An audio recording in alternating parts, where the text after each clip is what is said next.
If I knew that, I wouldn't ask for a 90-day review. I don't know. Will you pledge to release it? Yes, that's unless there's something I'm unaware of. Good evening. That was the American President, Joe Biden, responding to questions from the press after his announcement to give the intelligence community just 90 days. 90 days to come up with a report on the origins of the novel coronavirus, which to date has been attributed to over 7 million fatalities worldwide, more fatalities than Adolf Hitler in the Holocaust in half the time. And many have begun since as early as March 2021 to reverse the tide when the World Health Organization had published the results of its Joint Mission Task Force re-examination of the December 2019 outbreak in China in a global study including one former NSC official, a former WHO member himself, and a federal whistleblower who had told the Wall Street Journal more than 3 years after the start of the global pandemic.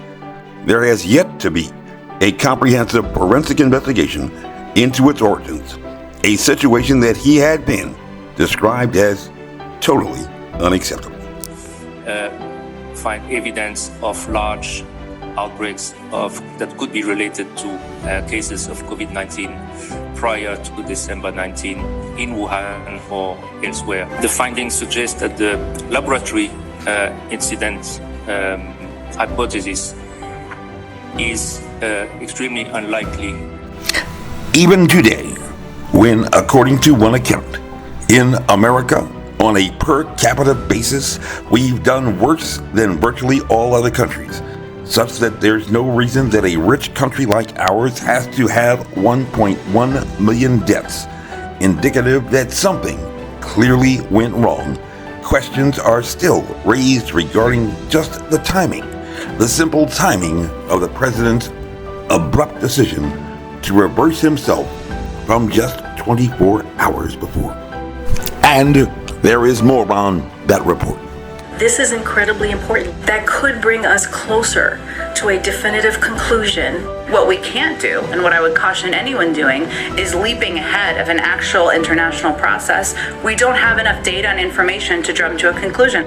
While some have downplayed the impact of the global study that had been conducted by the World Health Organization, because even that 120-page report, criticized even by the WHO director, had failed to uncover any new evidence regarding what has become popularly known as the lab leak theory.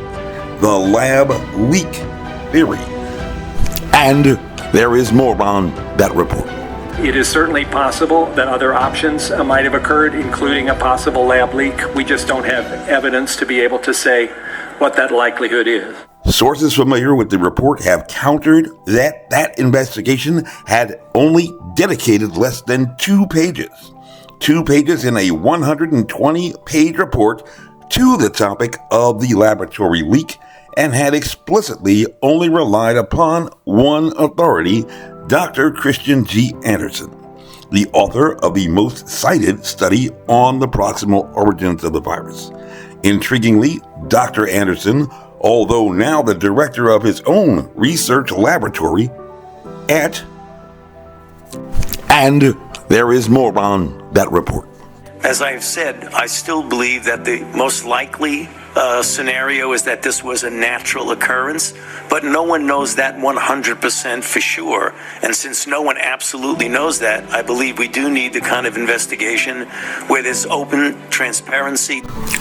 Research laboratory at Scripps Research Laboratories has had no prior experience with coronavirus research before the pandemic, chosen over many notable others, and had himself, along with prominent scientists like Eddie Holmes and Michael Warby, question what had appeared to be features potentially engineered on the genome of the virus that they had examined, a position that they had taken in an email transmitted to the most trusted voice for separating fact from fiction, Dr. Anthony Fauci, on January 31st, 2020, around noon, to which he had responded the next day, a Saturday, with an urgent reply directed to his deputy, Hugh Auchincloss, informing him that he needed to become familiar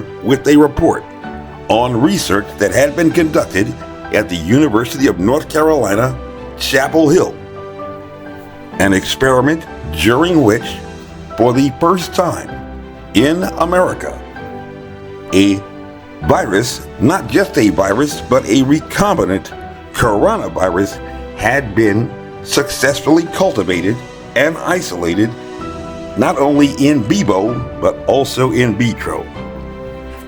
An experiment that had been also done just 1 year before by scientists in China. And this joint cooperation with persons like Zheng Li-Shi was completed in March 2015 when, amongst others, Dr. Ralph Barrick had sought an application for a patent for methodologies for cultivating recombinant coronaviruses. Intriguingly. And there is more on that report. Be a surprise outbreak, and I hope by the end of my relatively short presentation you will understand why the history of the last 32 years that I've been the director of NIAID will tell the next administration that there's no doubt in anyone's mind that they will be faced with the challenges that their predecessors were faced with. And yet, for unexplained reasons, suddenly these scientists, Warraby, Holmes, and Anderson, had suddenly reversed their positions on February 2nd, beginning to become the staunchest advocates for a natural origin of the virus, a theory that Dr. Anthony Fauci, along with other notable scientists, have promoted as the most likely origin for the novel virus. And there is more on that report. What has changed is he wants to give another 90 days to dig a little deeper, to double down, to double down their efforts, and that is what he's asking for. Another 90 days. Another 90 days. Many have questioned exactly what could possibly be accomplished in just 90 days. Certainly no efforts of the intelligence community could reasonably be expected to counter what had been repeatedly described by many officials and press correspondents as Chinese obfuscation. And there is more on that report. We need a completely transparent process from China. We need the WHO to assist in that matter. We don't feel like we have that now. Refusing inspectors to essentially violate their sovereign immunity and engage in a fishing expedition at the research facility in China. And why?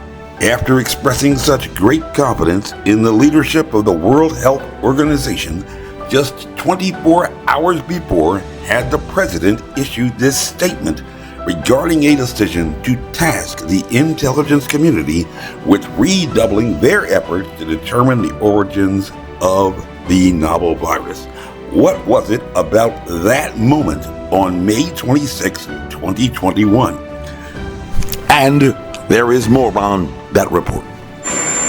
Yes, that's unless there's something I'm unaware of. Something had clearly changed to prompt this policy reversal. But some analysts and White House officials have downplayed the importance of this abrupt decision, indicating that the intelligence community would only be continuing the work that it had already been conducting. And there is more on that report. So have we found any animals that carry COVID-19 that could have been the source of the transmission to humans thus far? Thus far, not. At what point in time would it become more likely it came from the lab if we don't find an intermediate animal host? How much longer? I don't think we can give a time element on that, Senator, for the simple reason we still have not yet confirmed what the host is from Ebola. We know that Ebola jumps from an animal reservoir to human, and it's been many years now since the original Ebola outbreaks, and we haven't yet nailed it. It has been years since the Ebola outbreak, a virus with a 90% case fatality rate if untreated. And we still haven't nailed this, according to Dr. Anthony Fauci, who has claimed that the exact zoonotic intermediary source that had apparently naturally spilled over to a human, a virus that even the CDC admits on its official website had been somehow discovered in a river in 1976 in what is now the Democratic Republic of the Congo. And there is more on that report.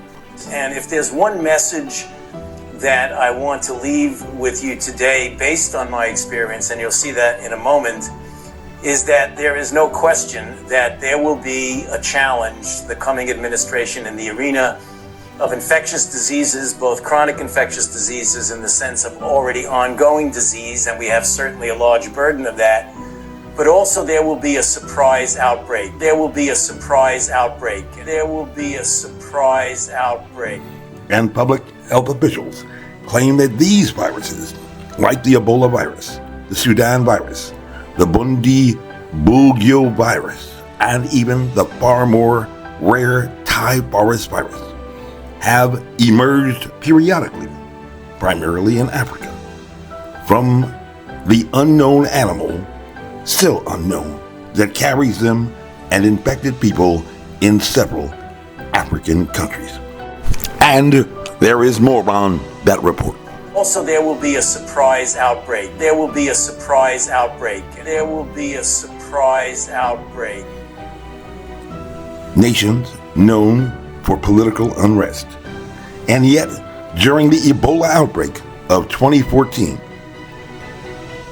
when that had erupted, claiming the lives of more than 8,000 people by January 2015, the situation had been so political that not even the World Health Organization had been the first nation or NGO to put their inspectors on the ground, but rather, for presumptively humanitarian reasons, the CDC, who had immediately commenced trace contact follow-ups, which it credits on its official website as the key method for identifying cases and disrupting the outbreak, a practice that had largely been discarded throughout the COVID-19 pandemic, not even made a priority protocol to implement by Dr. Fauci.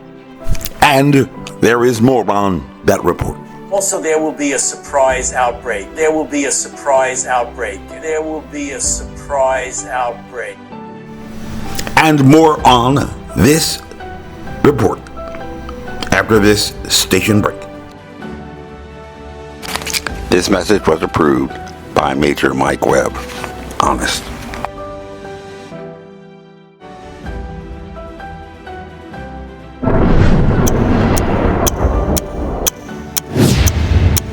This has been a Filmways presentation, darling. And y'all go back now. Yeah.